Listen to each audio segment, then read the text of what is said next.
How's it going, guys? This is Dirk Libbey, Associate Editor with CinemaBlend. I got to check out Star Wars Galaxy's Edge, and I want to tell you all about it. But before I do, remember to click like and subscribe so you can get more videos like these.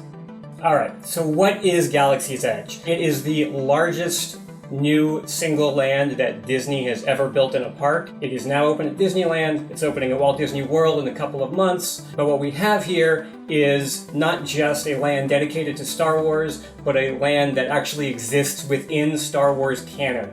What they've created is a planet called Batuu. This is a planet that nobody's ever seen before. It's not actually been in any of the movies. It is being referenced in some other media like books, but now guests get to actually walk on this planet. When you walk in, the size is really what gets you. It's absolutely immense. It's huge. It's a large, fairly open space, except for an area called Black Spire Outpost, which is the major structures. That's where your attractions, your shops, and your restaurants can be found. And it looks like an alien planet. Everything in it is themed and within the Star Wars universe. Disneyland has always been great about getting those little details right. If you've been to those parks, you know that the way that they do their theming is second to none, and Galaxy's Edge takes it to the next level. Every single detail is designed to put you within the Star Wars universe.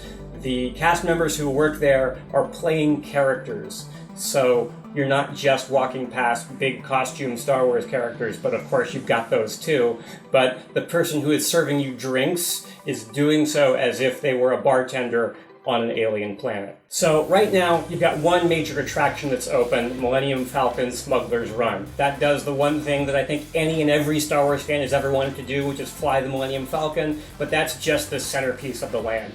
In addition to that, you've got what's called Savi's Workshop, which is where you can build your own lightsaber, and this thing is not the cheap plastic toy that you're familiar with from the toy store. This thing is a real hefty metal hilt, and it's not just even the lightsaber, it's the experience of building it. It's absolutely remarkable. I went through that myself, and it was actually the most fun I had while on Batuu, I guess I should say. You can also build your own droid. They actually can react to different characters and other things happening inside the land. You've got Oga's Cantina, which is essentially, it's the Mos Eisley Spaceport Cantina writ large. It's the real thing. You get to hang out, have a drink. Everything about it is just amazing. You can drink blue milk. You can drink green milk.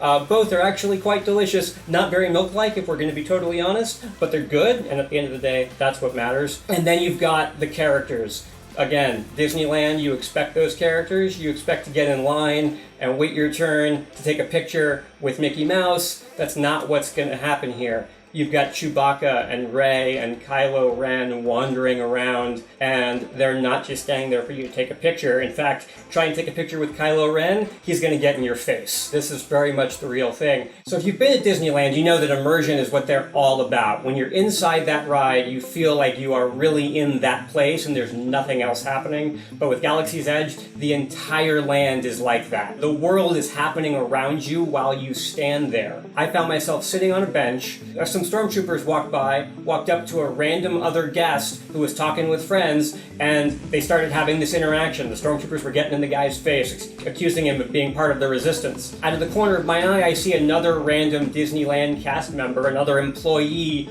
reacting to this interaction, trying to hide from the stormtroopers. One assumes she's part of the resistance. This wasn't a show that was happening, it was just what was happening in the walkway from point A to point B. The idea is to make you feel like you are walking on a Star Wars planet, and it absolutely works.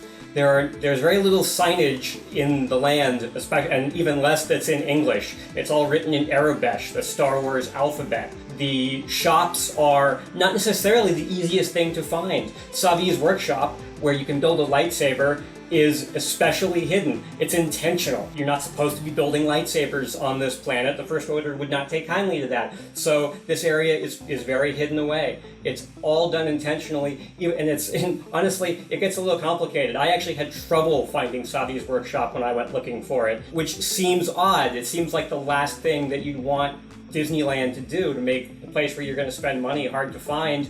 But honestly, they seem to have decided that the immersion was more important. They figure you'll find what you're looking for eventually. And honestly, if you need help finding it, I'm sure you can get pointed in the right direction by a cast member, although they might whisper the location of Savi's workshop to you, since they're not supposed to know what goes on there either.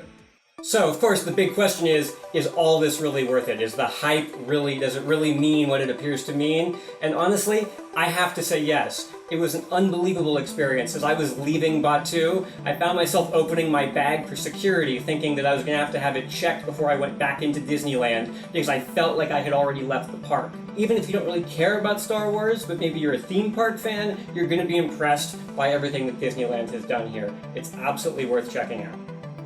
Thanks for watching. For more videos like this, be sure to like and subscribe.